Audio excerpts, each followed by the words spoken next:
Isang magandang araw po sa lahat po ng ating mga kababayang Pilipino.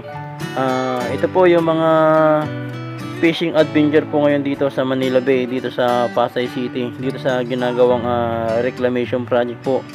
Mabuhay po ang bansa nating Pilipinas at mabuhay ang bansa nating Sinilangan. Ito po yung barko na pilit na nilalapitan ng mga mangingisda po natin dito na nag-adventure fishing po. Ganito po kalaki yung barko po dito. Yan po, grabe yung barko na ito. Ang barko na ito guys, nilalagyan po yan ng mga buhangin para itambak po dito sa reclamation project na kanilang ginagawa. Ganyan po kalaki guys, grabe. At yung mga may isda po natin dito, kung makikita po natin, hanggang ngayon wala pa rin silang huli. Bali 3 bangka ito guys. Yan. At sinusubukan nila kung talagang may mga isda pa po dito. Yan po yung dredging na barko na nilalagyan ng buhangin, tapos dito naman po itinatambak sa seaside, Manila Bay, dito sa Molovisya. Yan guys, ito po yung mga latest update po dito. Kung makikita po natin dito, sobrang ganda po ng mga tanawin, yung mga tubig po ng dagat, kulay asul po. At yan na po guys, yung barko na malaki umaalis na naman po para kumuha na naman ng buhangin sa ibang lugar po dito sa Manila Bay para itambak po dito. At ito na nga po yung mga magigiting nating adventure fishing po. Yan po sila guys. Yan, umaasa sila na may mahuli sila. Kahit mainit na po yung panahon, nandito pa rin sila para pagbaka sakali na may mahuli po sila guys. Yan po ang pamimingwit po nila. Yan guys, yung mga barko po dito. At ang sabi-sabi daw, gagawin daw itong mini Boracay, itong ginagawang reclamation po dito. Sa lahat po ng ating mga kababayan po na matagal lang din nakakapunta dito, yung nasa ibang bansa po, yan, sana mapanood nyo po ito para makita nyo rin po yung mga kaganapan sa ating bansang Sinilangan ng bansang Pilipinas, ang mga latest update po dito. At ganun din po yung kababayan natin dyan sa Bicol po, kababayan natin sa Cagayan, yan po, yung Visayas po, yan, yung Ormoc, at saka sa Masbate po, yan, at Mindanao, yung mga Davao po.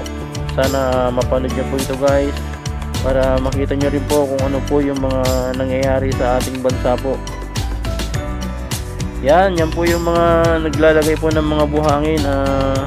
Inuhukay po nila yung buhangin para itambak po sa mga iba't ibang lugar po dito para sa ginagawa nilang reclamation project. Yan po, para mas gawin daw mas maganda yung mga tanawin po dito, ang mini Boracay na gagawin po nila.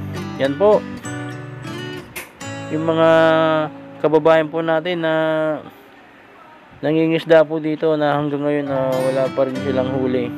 Yan guys, at sumisinyas sila na wala pa silang huli kanina.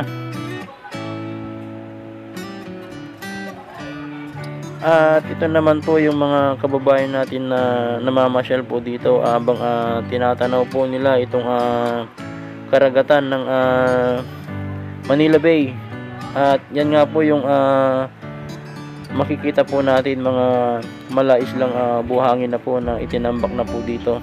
At yung mga ibon po dito na nag-aabang ng mga isda po na kanilang kakainin, dadagitin po. Yan po, napakaraming ibon po dito, kulay puting ibon. At ito naman po yung mga kababayan natin na kahit may araw na nandito pa rin sila para makita po ang tanawin dito sa Manila Bay. At yun naman po yung mga building po doon sa Dolomite, yung mga maraming building po, yun po yung Dolomite. Nandun po yung US Embassy. Yan po guys, ang Rojas Boulevard.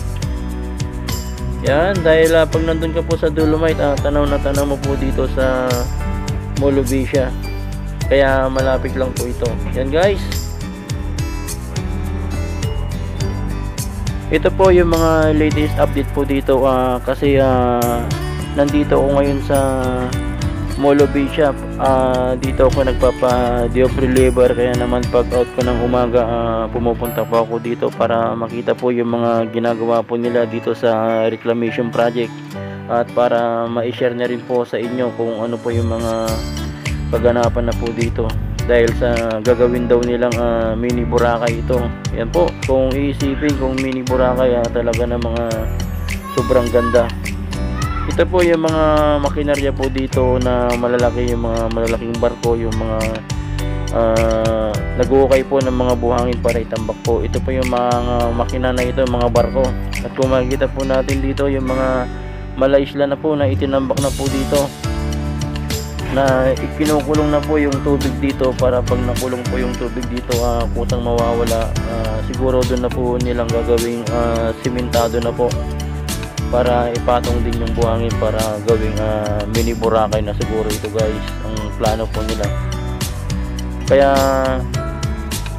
sa mga kababayan po natin na gustong malaman po yung mga latest update, sana subscribe na po kayo, dahil kapag dito ko nagpa-diop reliever po, lagi kong pupuntahan ito para mai-update po kayo kung ano po yung mga latest update po dito na ginagawa na po ng reclamation project para sa gagawing mini Boracay.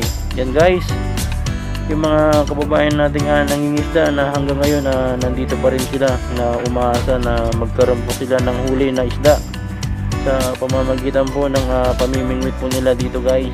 Ayan, tatlong bangka po ito guys. Yan po, kahit mainit na, nandito pa rin sila. Yan po ang bansa nating Pilipinas. Mabuhay po!